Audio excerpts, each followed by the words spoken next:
이 자리에 나온 것이 하나님 은혜입니다. 이 자리에 나온 것이 하나님의 은혜입니다. 네. 하나님의 은혜인 줄 믿고 또 은혜 받는 시간 되길 바라겠습니다. 수요학당 8번째 날입니다. 현재 샌프란시스코 맨로파크 장로교회 담임 목사로 사역 중이신 존 오그버트의 저서 관계 훈련이라는 책으로 지금 진행 중인데요. 이제 다음 주면 마무리가 돼서 슬슬 마무리 단계로 가고 있습니다. 이번 주는 아시다시피 친밀함의 목적에 대해서 이야기해 볼 텐데요. 오늘 존 오그버트 독자가 저희한테 질문을 던졌습니다. 누가 내 장례식에서 울지 않을까요? 보셔서 알겠지만 프린트물의 내용 보시면 나를 비판하는 사람들, 친해지면 콩고물이라도 떨어질까 싶어 자꾸만 그 근처를 기웃거리게 만드는 부자들, 나를 자주 보면서도 내 이름을 기억하지 못하는 사람들, 내가 두려워하는 사람들, 나를 두려워하는 사람들, 이외에도 아쉬울 때만 나를 찾고 평소에는 코빼기도 보이지 않는 사람들도 있고 실제로 내가 만난 적 없는 유명인들, 연예인들, 그래서 연예인들 걱정을 하는 게 아니라는 말도 있죠. 그냥 쓱 읽어만 봐도 정말 내가 죽어도 모르거나 그닥 신경 쓰지 않을 것 같은 사람들이 많습니다. 그렇다면 내 장례식에서 누가 울어줄까요?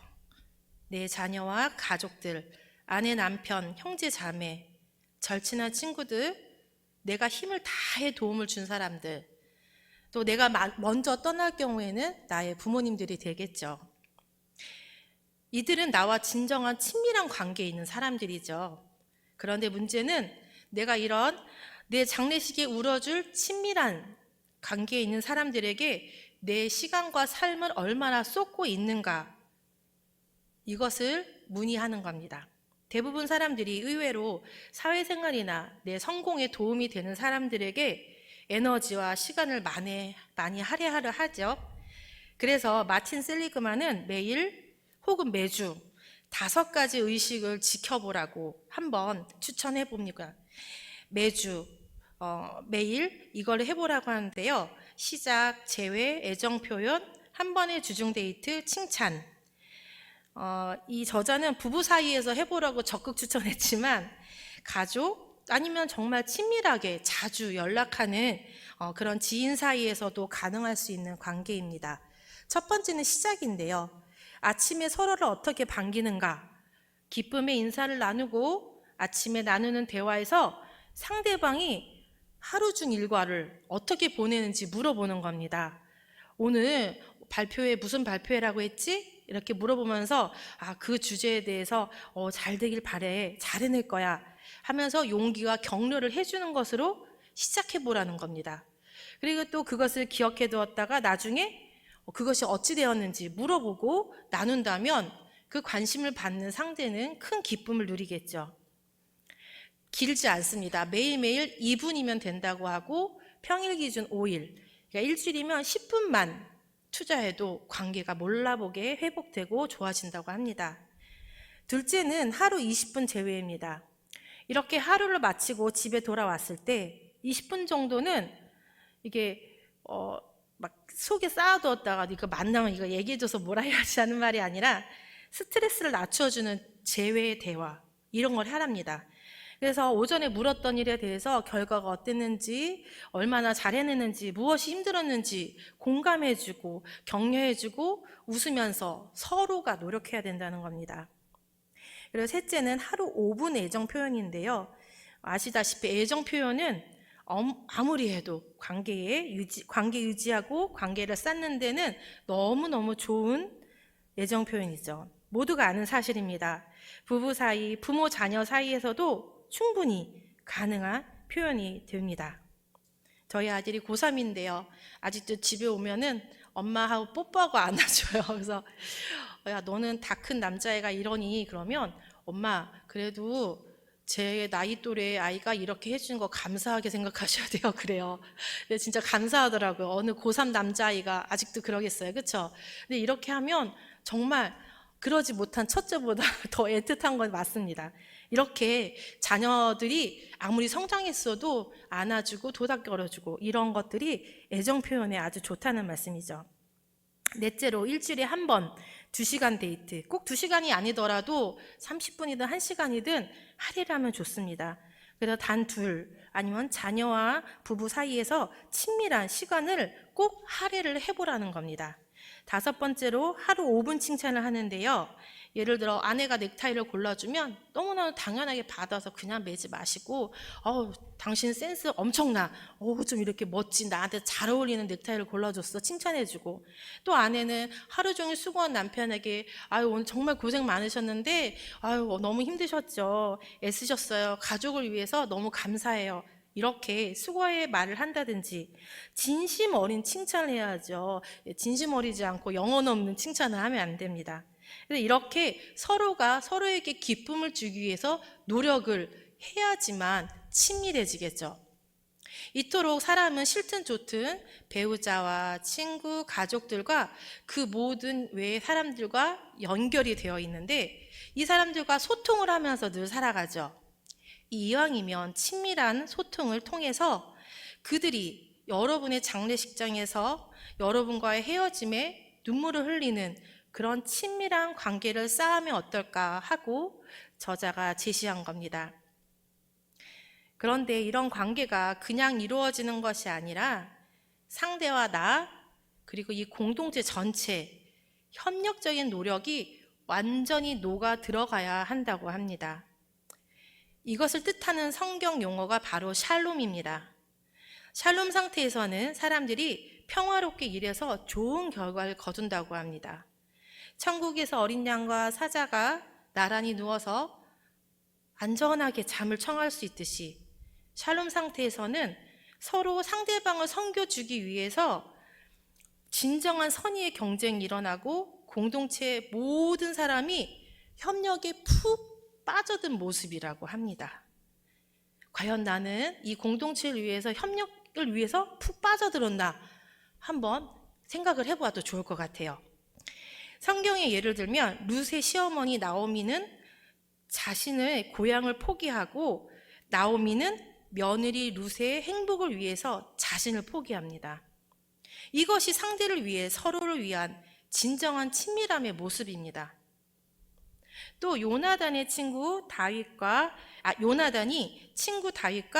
조국 이스라엘을 위해서 자신의 목숨과 왕위를 걸었던 것, 또 한 소년이 소박한 도시락을 예수님께 바치자 예수님이 그것을 통해서 수천 명을 배불리 먹이셔서 잔치상으로 바꿔주신 일들, 바로 이것이 공동체를 위한 샬롬의 모습이라는 겁니다. 이것은 바로 나 자신을 남들에게 완전히 내어주는 순간이라고 합니다. 이 순간이 가장 자기답게 되는 순간이며, 이렇게 최선의 모습을 이끌어내게 되면 너와 나, 우리뿐만이 아니라 그 울타리를 넘어 남들까지 섬기는 공동체가 된다는 겁니다. 오늘 주제가 친밀함의 목적인데요. 오늘 저자는 친밀한 것은 두 사람 아니면 우리끼리, 공동체, 이 밖을 넘쳐서 흘러 넘쳐야 된다고 말합니다. 그래서 다른 누군가와 연결이 되어야 된다고 하는 거예요. 우리 안에서만 끝나면 되는 것이 아니라 흘러 넘쳐서 다른 누군가와 연결이 되어야 한다는 겁니다. 이런 삶을 살아내고 행함을 보여준 인물이 오늘 성경 본문의 인물 다비다라고 하는 여인입니다. 사도행전 9장 36절에 보면 다비다에 대해서 선행과 구제하는 일이 심히 많으니 라고 기록되어 있습니다. 여기서 심이라는 단어는 헬라어로 플레레스라는 단어인데요. 플레레스는 충만하다는 뜻입니다. 우리가 충만이라고 하면 뭔가 가득 찼다는 느낌이 들잖아요. 근데 충만의 뜻은 가득 찼다는 게 아니라 흘러 넘치는 걸 말한다고 합니다. 따라서 다비다는 적당한 선행과 구제를 한 게 아니라 흘러 넘치는 선행과 구제를 한 것입니다. 36절에 다비다를 여제자라고 표현했는데요. 예수님의 가르침대로 행하며 살아갔다는 뜻이고요. 예수님의 다른 제자들과 마찬가지로 예수님의 가르침대로 살아가면서 예수님께 넘치는 사랑을 받았기 때문에 다비다 또한 흘러 넘치게 선행과 구제를 실천하며 살았던 겁니다. 여러분, 예수님께서 십자가에 죽기까지 우리를 사랑하셨기 때문에 다비다도 그렇게 했다는 겁니다. 하나님께서는 우리를 적당히 사랑하지 않으십니다. 마태복음 5장 41절에 예수님께서 말씀하십니다. 또 누구든지 너로 억지로 오리를 가게 하거든 그 사람과 심리를 동행하고, 억지로 가자 했는데 그래 더 가줄게, 내가 더 해줄게 라는 겁니다. 하나님의 사랑은 이런 겁니다. 우리가 받기에는 너무 과분하게 넘치는 사랑입니다. 그런데도 불구하고 우리는 그 넘치는 과분한 사랑을 받았음에도 불구하고 때로는 꼭 그렇게까지 할 필요가 있어? 라고 생각하죠. 앞서 말씀드린 대로 샬롬의 상태를 생각한다면 그렇게까지 해서라도 흘러넘치게 실천하라는 겁니다. 선행과 구제를 심히 많이 했다는 내용을 보면 다비다란 여행은 상당한 재력가입니다. 그리고 다비다의 그런 행동으로 말미암아서 다비다는 친밀한 관계를 꽤 많이 맺었습니다. 돈과 시간이 넉넉했고요. 그런 재물과 친밀함에 그 덕분에 자신의 공동체 밖에 있는 사람들에 대해서 선행과 구제를 흘러넘치게 할 수 있는 조건도 갖추었던 것이 바로 다비다입니다. 그래서 옷을 살 여력이 없는 사람들이 그녀 덕분에 헐벗고 다닐 필요가 없었고요. 음식을 살 여력이 없는 사람들이 다비다 덕에 굶지 않았습니다. 또 병들고 외로운 사람들, 외면당할 수밖에 없는 사람들이 다비다 덕분에 진정한 사랑과 우정을 경험하게 됐습니다. 그런데 이 다비다가 안타깝게도 병에 걸려 죽고 말았습니다. 다락방에 죽은 다비다가 누워있고 죽은 다비다를 위해 우는 사람들로 가득했습니다. 다비다의 장례식에는 이토록 울어줄 사람이 많았습니다. 사도행전 9장 39절에 베드로가 일어나 그들과 함께 가서 이름에 그들이 데리고 다락방에 올라가니 모든 과부가 베드로 곁에 서서 울며 도르가가 그들과 함께 있을 때에 지은 속옷과 겉옷을 다 내보이거늘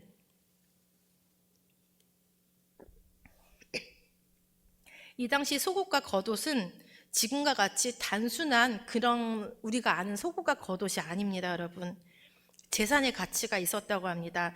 그래서 예수님께서 십자가에 달려 돌아가셨을 때도 로마 병사들이 예수님의 속옷을 가지려고 제비를 뽑았죠. 또 겉옷은 외출할 때만 필요한 것이 아닙니다.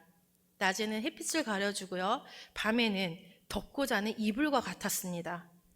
그래서 당시의 겉옷은 고가의 가치 있는 물건이었습니다. 다비다는 자신이 가지고 있는 남는 물건으로 남을 도와주는 정도가 아니라 자신의 재산을 떼어 흘러 넘치도록 나누어 준 겁니다.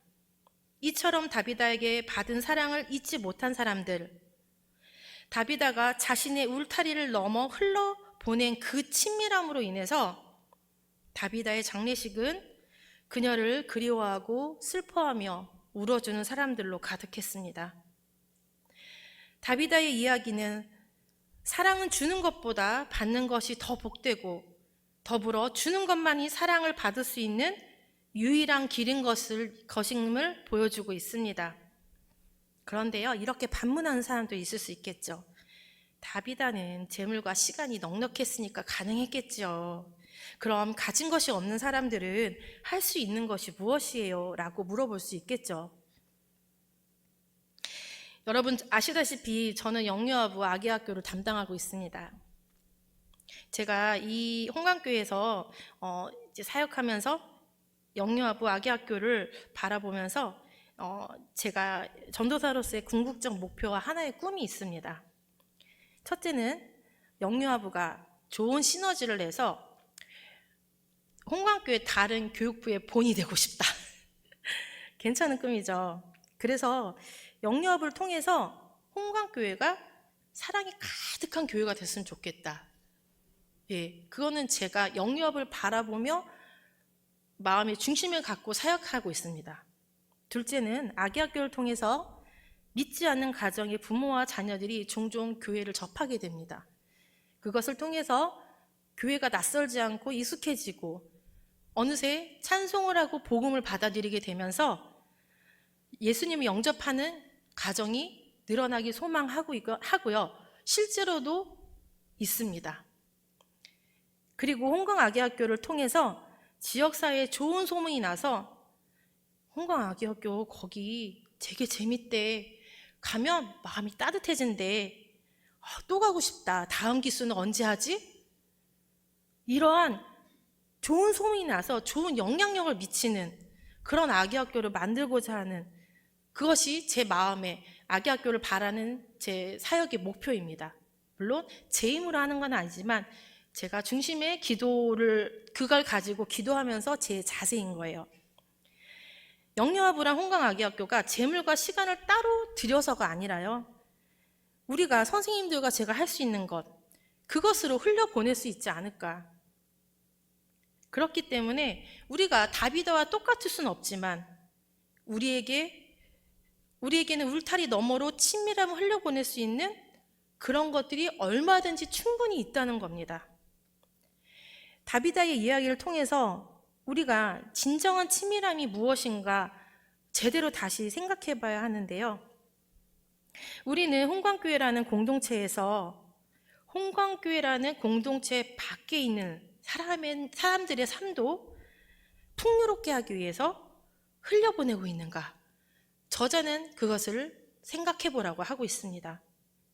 신약에서 말하는 교회란 건물을 교회라고 부르지 않았습니다. 심지어 당시에는 신약 시대에는 교회 건물이 없었습니다. 따라서 예수님을 구주로 섬기는 이렇게 사람들이 모인 공동체 집합, 이것이 바로 교회였죠. 그런데 지금은 교회가 건물의 이름이 되어버렸습니다. 예쁘게 멋있게 건축되어 있으면 와, 멋지다, 아름다운 교회다 하는데요. 물론 건물 자체가 교회도 맞습니다. 하지만 아름다운 교회입니다 라고 불리워야 하는 것은 건물이 아닙니다. 여기에 모여있는 우리를 말하는 겁니다. 교회에 있는 우리가 우리끼리만 행복하기 위해서 교회로 모여서는 안 된다. 교회에서 충분히 재충전하고 영적인 안식을 누리고 하나님의 은혜를 공급받아 세상 속으로 나가야 한다. 이것입니다. 교회란 교회 안에서 우리끼리만 주고받는 평범하고 배타적인 집단이 되어서는 안 된다고 하는 겁니다. 사도행전 1장 8절에 오직 성령이 너에게 임하시면 너희가 권능을 받고 예루살렘과 온 유대와 사마리아와 땅끝까지 이르러 내 증인이 되리라 라고 예수님의 지상 명령과 같이 우리 안에만 머물지 말고 세상 밖으로 교회 울타리 밖으로 나가서 내가 가르친 사랑을 흘려보내라 라고 말씀하신다는 겁니다. 다비다는 이방인이었습니다. 생각해보면 다비다는 굳이 남을 위해서 자신의 시간과 돈을 내어줄 필요가 없었어요. 그렇죠. 가난한 자, 헐벗은 자, 노숙하는 자, 이미 이러한 사람들은 넘쳐나는 시대였고 그것은 다비다의 잘못도 아니고 다비다가 책임져야 할 일도 아니지 않습니까? 그러나 다비다는 그것을 실천에 옮겼습니다. 자신에게 있는 것으로, 자신이 가지고 있는 것으로 실천에 옮겼습니다. 무엇보다 자신이 주변을 작게나마 변화시키고자 하는 의지가 있었던 겁니다. 분명 주변의 어려운 이웃들에 대한 책임과 잘못이 다비다에게는 없지만 다비다는 자신에게 주어진 지금이 기회의 시간이다 라는 것을 깨달았습니다. 그리고 이것이 예수님의 가르침이라고 믿었던 겁니다. 교회도 마찬가지입니다. 세상의 전쟁과 불의, 불평등, 가난, 억울한 죽음, 이것은 교회의 잘못이 아닙니다. 여기 계신 여러분의 잘못도 아닙니다. 하지만 교회가 교회 안에서 우리끼리만 평화롭고 안정을 누리는 것이 예수님의 뜻이 아니라는 겁니다. 현 시대에 존재하는 교회가 지금 이 순간 해야 할 것, 세상 밖으로 흘려보내야 될 것은 그것에 대해서 자각하고 실천해야 된다는 겁니다. 그래서 교회는 기억해야 합니다. 밖으로 흘러 넘치지 않는 우리만의 친밀함은 정체와 죽음으로 이어진다는 것을 기억해야 됩니다. 그것은 세상을 구원하려는 예수님의 뜻이 아닙니다. 그렇기에 성경에서는 다비다의 이야기가 죽음으로 끝내지 않습니다. 사도행전 9장 40절에서 42절 말씀은 베드로가 사람을 다 내보내고 무릎을 꿇고 기도하고 돌이켜 시체를 향하여 이르되 다비다야 일어나라 하니 그가 눈을 떠 베드로를 보고 일어나 앉은지라. 베드로가 손을 내밀어 일으키고 성도들과 과부들을 불러들여 그가 살아난 것을 보이니 온 요파 사람이 알고 많은 사람이 주를 믿더라. 베드로의 기도로 다비다가 살아났지만 다비다가 선행과 구제에 힘썼기 때문에 되살아났다고 생각하면 안 됩니다. 그 선행의 대가로 되살아난 것이 아닙니다. 다비다와 같이 예수님의 가르침과 그 뜻대로 하는 자들, 예수님께 삶을 맡기는 자들에게는 죽음이 끝이 아니라는 것을 나타내신 겁니다. 다비다와 마찬가지로 너와 나의 관계를 넘어서 우리라는 공동체를 넘어 울타리 밖으로 친밀함을 흘려보내는 자들에게 다비다를 살리신 것처럼 하나님의 때에 일어나라 라고 말씀하시면서 나에게 또 여러분들에게 손을 내밀어 일으키실 겁니다. 그것이 바로 주님이 원하시는 구원의 역사입니다. 이것이 바로 그리스도인의 친밀함의 목적입니다. 이제 하나님의 말씀을 생각하며 기도하겠습니다. 하나님, 이때까지 나만의 안일함과 우리만의 친밀함을 위해 살지는 않았는지요? 오늘 말씀을 통해 이제는 예수님의 가르침에 따르고자 합니다. 나를 통해 그리고 이 홍강교회를 통해 세상 밖으로 예수님의 사랑을 흘려보낼 수 있기를 간절히 원합니다. 그리하여 하나님의 구원의 역사에 동참할 수 있는 자녀가 되게 하옵소서. 또 지금 심장시술로 인해 회복 중이신 조광민 위임 목사님, 우리 성도님들의 기도 덕분에 재수술 성공하게 해주심을 감사합니다. 하나님이 세우신 목사님의 건강을 속히 회복하여 주시고 다시 강단에 설 때에는 하나님이 온전한 붙드심으로 인해 은하 충만하게 해달라고 오늘 이 시간 주님의 이름 부르고 다 함께 합심하여 기도하겠습니다. 주여, 사랑의 주님, 하나님 오늘 말씀을 들었습니다. 주님, 하나님 어디까지인가요? 아버지, 이만큼 하면 되는 것이 아닌가요? 늘 물었지만 하나님께서는 오리를 가라면 십리를 가달라고 했었습니다. 하나님께서는 흘러 넘치라고 하였습니다. 하나님께서는 우리를 그렇게 죽기까지 사랑하시사 예수님을 보내시고 예수님을 죽기까지 십자가에서 우리를 위하여 구원하셨는데, 아버지, 나는 하나님을 위하여서, 저들을 위하여서 정말 언제까지 어디까지 해야 되는지 늘 생각하며 아버지, 나의 이익과 나의 이문을 타진하였습니다. 하나님, 내 마음속에 하나님께서 주신 그 흘러넘치는 사랑을 아버지 재고 따졌습니다. 아버지, 하나님 아버지, 이제는 그러지 않도록 하여 주시옵소서. 아버지, 내게 주신 그 사랑을 잊지 않고 기억하고 아버지, 그 사랑에 감격하여 흘러넘치는 사랑을 나타내게 하시고 다비다와 같이 아버지, 내가 이 홍광교회가 아버지 공동체가 이 세상과 이 지역사회를 위하여서 주님의 사랑을 흘려보낼 수 있는 진정한 주님 아버지 그리스도인의 친밀함의 목적에 대해서 다시 한번 깨달을 수 있도록 아버지 함께 하여 주시옵소서. 아버지, 그리고 우리 조광민 목사님을 아버지 주님의 종으로 이 자리에 불러주셨고 아버지 홍광교회에 부르셨습니다. 그 부르심에 합당하게 사용하여 주시고 세워주시고 강건하게 하여 주시고 아버지, 회복 중에 있사오니 속이 회복하여 주시고 후유증 없이 강건할 수 있도록 주여 아버지 함께 하여 주시고 속이 회복하여 주시고 붙들어 주시옵소서. 주님 은혜 충만케 하시고 말씀 선포할 때마다 아버지 잃어버린 영혼들이 돌아올 수 있도록 주여 능력과 은혜를 아버지 함께 하시고 주님의 권능이 조광민 목사님 위에 임할 수 있도록 주여 아버지 도와주시고 붙들어 주시옵소서. 아버지, 정말 사랑하는 홍강교회를 위하여서 우리가 기도하며 눈물 흘리며 기도할 수 있는 우리 모든 홍강교인들이 될 수 있도록 아버지 함께 하여 주시고 은혜 베풀어 주시옵소서. 이 모든 말씀 우리 주 예수 그리스도 이름 받들어 기도합니다.